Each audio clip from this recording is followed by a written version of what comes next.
Salut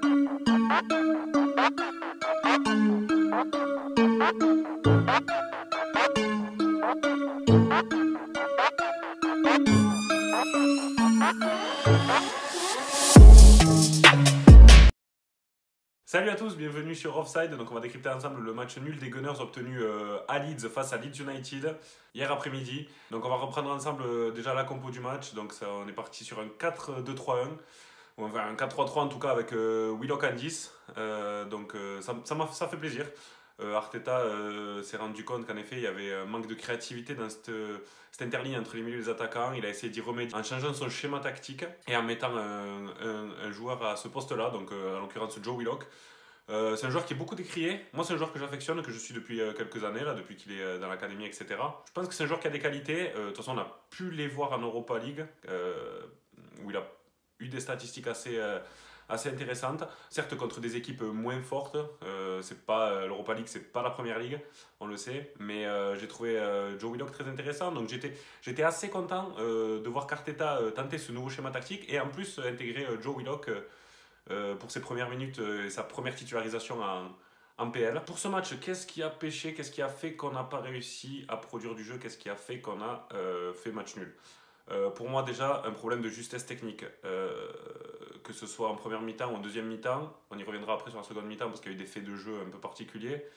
Mais j'ai trouvé nos Gunners en dessous de leur standard habituel technique. Donc on a pu voir beaucoup de passes ratées, beaucoup de dribbles ratés, des touches de balle et une conduite de balle approximative, souvent à plusieurs centimètres, voire mètres du pied du porteur de balle.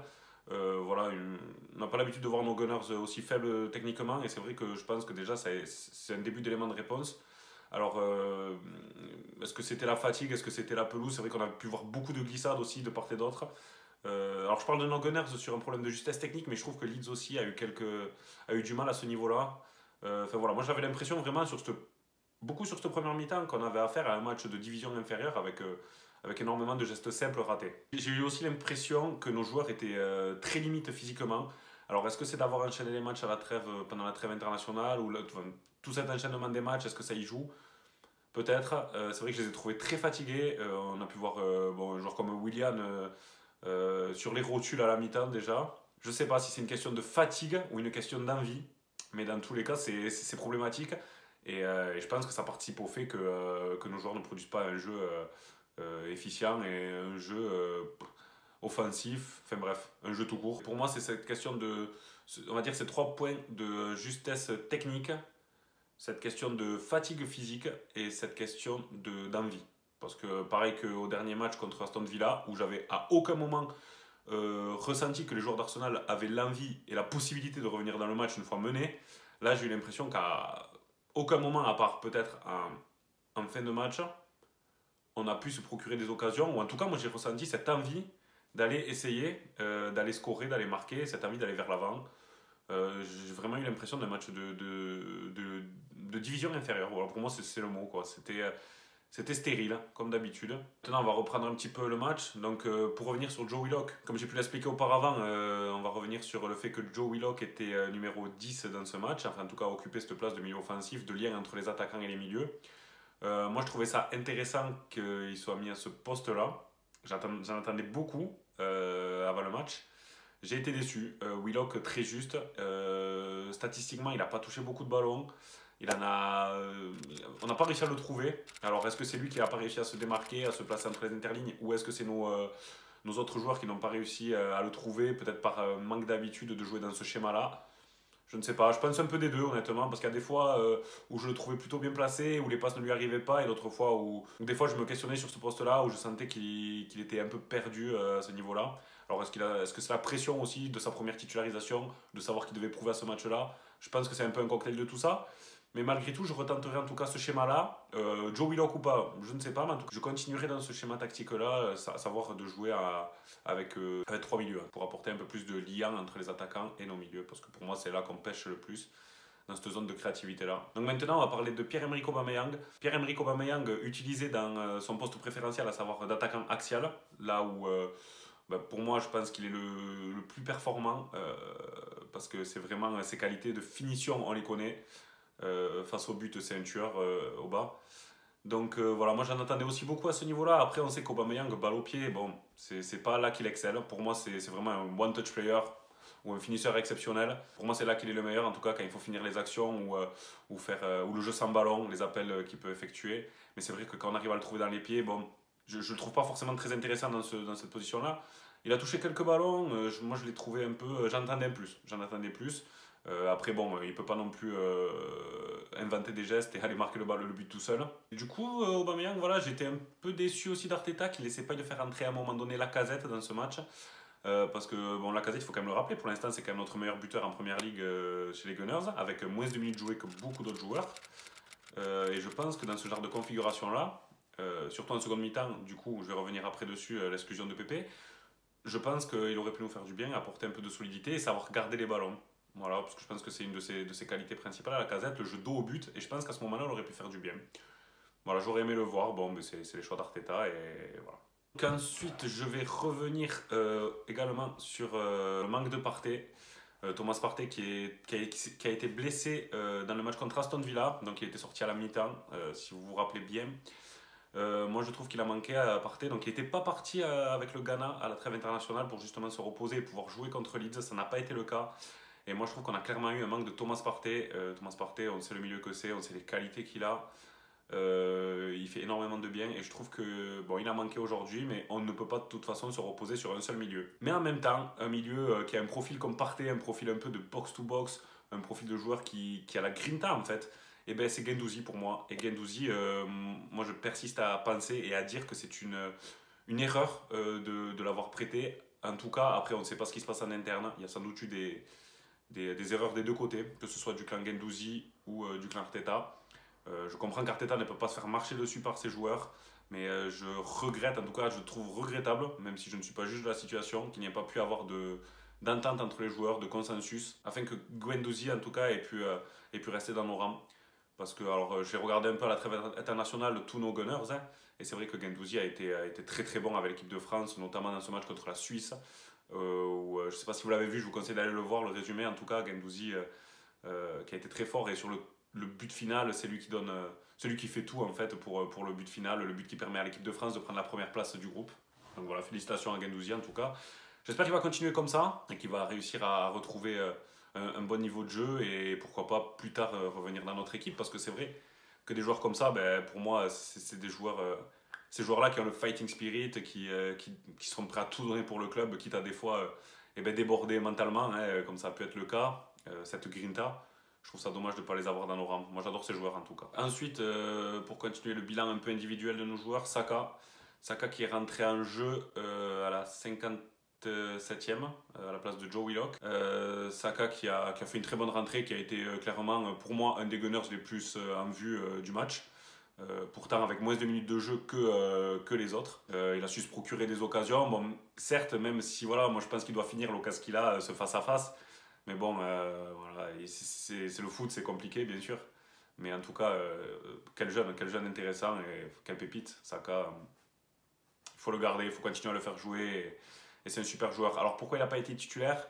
Moi je pense que c'est parce que pendant la trêve internationale, Saka a beaucoup joué. Le dernier match de l'Angleterre, il y a, alors j'ai oublié le nom du joueur, du défenseur gauche anglais, je crois que c'est Colrell. Bon, je sais plus, je pense qu'on pourra peut-être afficher sa tête là, voilà, avec son nom. J'ai oublié son nom de famille. Mais en tout cas, voilà, ce joueur s'est blessé et Saka a dû rentrer et a dû faire une grande partie du match. Du coup, je pense que c'est pour ça qu'aujourd'hui, hier soir, pardon, il a été préservé par coach Arteta pour éviter bien sûr les blessures de fatigue, hein, parce que c'est vrai que le calendrier est surchargé en ce moment.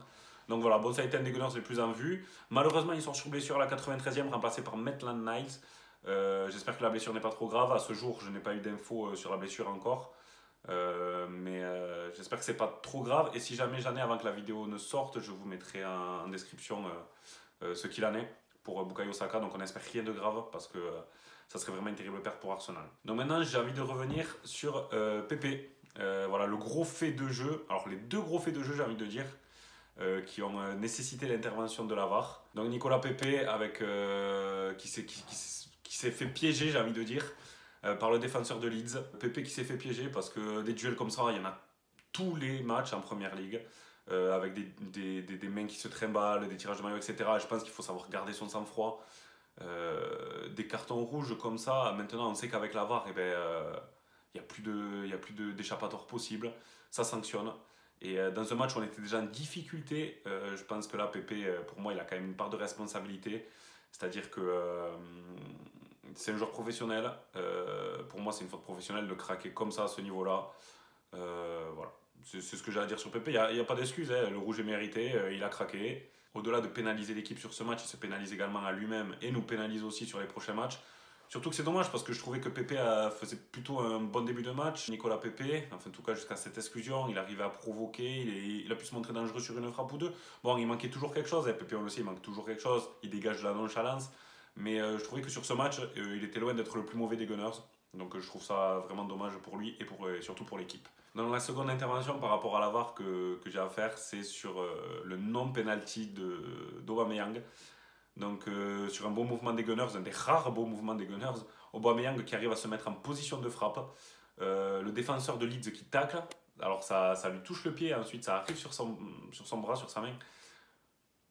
Moi sur le moment quand je vois l'action, de suite je me lève, je me dis il y a main, il y a penalty.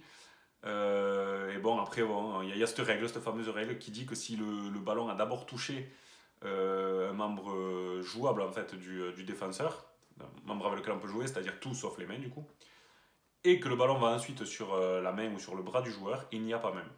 Moi je trouve ça un peu absurde, après bon c'est comme ça, il y a des règles. Je trouve ça un peu absurde parce que je me dis que sur une situation où par exemple l'attaquant dribble le gardien, tire le défenseur contre le ballon de la cuisse, et le ballon va quand même rentrer, et du coup il met la main comme ça, du coup il n'y a pas main. Bon, ben, je pense qu'après ça c'est à l'interprétation un peu de l'arbitre. Il y a des règles, c'est comme ça. Je caricature un peu là sur cette situation-là, mais c'est vrai que c'est dommageable parce que sur une de nos rares situations, on va bien arriver à se mettre un angle de frappe. Le ballon est d'abord contré par la jambe, donc on ne sait pas ce qui va devenir ce ballon, même si en effet il n'y a pas forcément de gunners à cet endroit-là. Mais une fois qu'il est redévié par la main, ça ralentit le ballon, ça le fait dévier de sa trajectoire. Donc au final, on ne peut jamais savoir ce que va devenir le ballon quand il est à la base uniquement touché par le pied. Bon, c'est comme ça, il y a des règles. Après, c'est sûr que si ça serait à l'interprétation de l'arbitre, il y aurait des interprétations différentes tous les week-ends. Et on aurait l'impression que des équipes sont favorisées. C'est comme ça, c'est vrai qu'avec Arsenal, j'ai l'impression que souvent la VAR, elle ne nous est pas favorable. Je me rappelle aussi contre Leicester, il me semble de mémoire, ce but de la casette de la tête refusé pour une position soi-disant de hors-jeu de Xhaka qui gêne le gardien.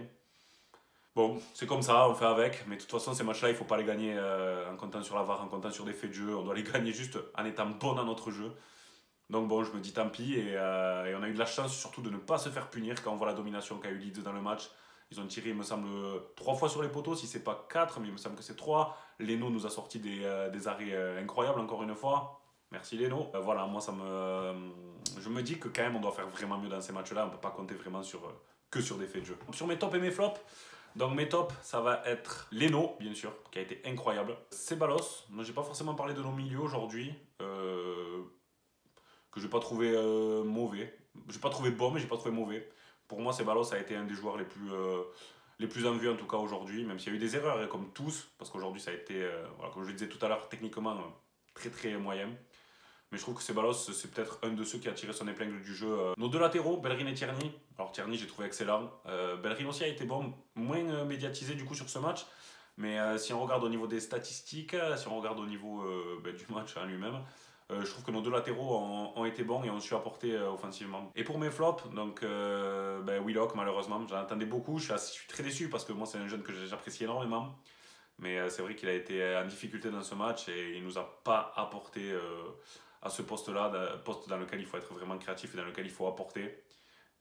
Surtout ça, sur un changement de schéma tactique, voilà, on attendait beaucoup à ce niveau-là.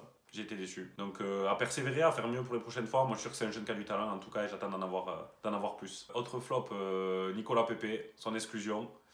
Voilà, rien à dire, hein, c'est dommage, il était bien dans son match, mais l'exclusion pour moi elle plombe toute sa rencontre. Donc Nicolas Pepe dans mes flops et Willian aussi dans mes flops. Bon, il a fait une mi-temps, il n'a pas été mauvais, mais pour moi c'est un joueur qui a des limites, qui je pense peut faire du bien en rentrant en fin de match sur des 20, 25, 30 minutes, pas plus. Je pense que là, il peut nous faire du bien et vraiment nous apporter. Mais pour moi, c'est pas un joueur qui doit débuter comme ça de façon quasi systématique. Et donc, encourageant le retour de Gabriel Martinelli d'ici 2 semaines, apparemment, de ce que j'ai pu lire sur les différents sites des Gunners. Donc voilà, Martinelli, on en attend beaucoup, on attend qu'il revienne. Martinelli, C'est un super jeune, un super joueur, gros potentiel. Et donc vivement qu'il revienne. Bon, ben on se retrouvera ensemble pour le prochain match des Gunners. Et d'ici là, je vous souhaite une bonne semaine. Continuez à garder la foi et croyez en nos Gunners. Et allez, quand même, come on Gunners!